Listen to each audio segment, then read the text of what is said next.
सीता का निर्वासन। प्रातःकाल बड़े उदास मन से लक्ष्मण ने सुमंत से सुंदर घोड़ों से युक्त रथ लाने के लिए कहा। उसमें सीता जी के लिए एक सुरम्य आसन लगाने का भी आदेश दिया। सुमंत के पूछने पर बताया कि उन्हें जानकी के साथ महर्षियों के आश्रम पर जाना है। रथ आ जाने पर लक्ष्मण सीता जी के पास जाकर बोले, देवी, आपने महाराज से मुनियों के आश्रमों में जाने की अभिलाषा प्रकट की थी। अतएव मैं महाराज की आज्ञा से तैयार होकर आ गया हूं ताकि आपको गंगा तट पर ऋषियों के पवित्र आश्रमों तक पहुंचा सकूं। लक्ष्मण के वचन सुनकर सीता जी प्रसन्नतापूर्व उनके साथ चलने को तैयार हो गईं। मुनि पत्नियों को देने के लिए उन्होंने अपने साथ बहुत से बहुमूल्य वस्त्र, आभूषण और नाना प्रकार के रत्न रख लिए। उन दोनों को रथ पर सवार कराकर सुमंत द्रुतागति से रथ को वन की ओर ले चला। मार्ग में सीता लक्ष्मण से कहने लगी, वीरवर, मुझे बहुत से अपशकुन दिखाई दे रहे हैं। मेरी दाईं आंख फड़क रही है, शरीर कांप रहा है, हृदय अस्वस्थ सा प्रतीत हो रहा है। तुम्हारे भाई कुशल से तो हैं, मेरी सब सासुएं सानंद तो हैं। सीता की अधीर वाणी सुनकर लक्ष्मण ने अपने मन की उदासी दबाकर उन्हें धैर्य बंधाया। गोमती के तट पर पहुंचकर एक आश्रम में उन्होंने रात व्यतीत की। दूसरे दिन प्रातःकाल वे आगे चले और दोपहर तक गंगा के तट पर जा पहुंचे। गंगा की जलधारा को देखते ही लक्ष्मण के नेत्रों से जलधारा बह चली और वे फूट फूट कर रोने लगे।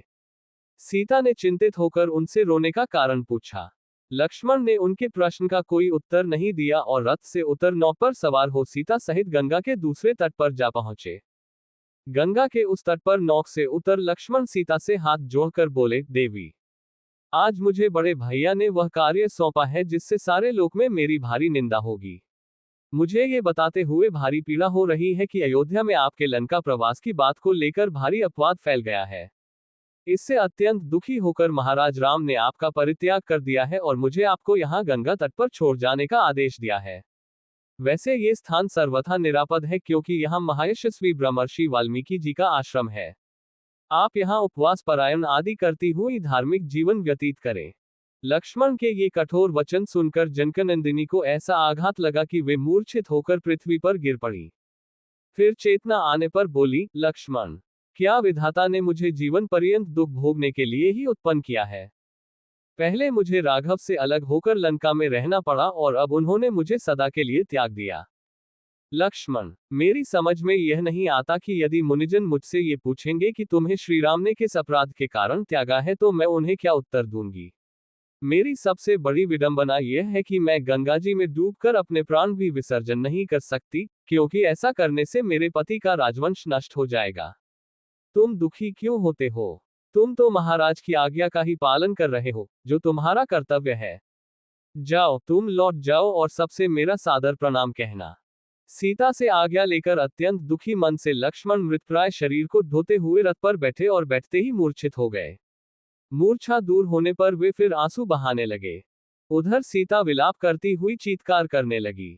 दो मुनिकुमारों ने सीता को इस प्रकार विलाप करते देखा तो उन्होंने ब्रह्मर्षि वाल्मीकि के पास जाकर इसका वर्णन किया।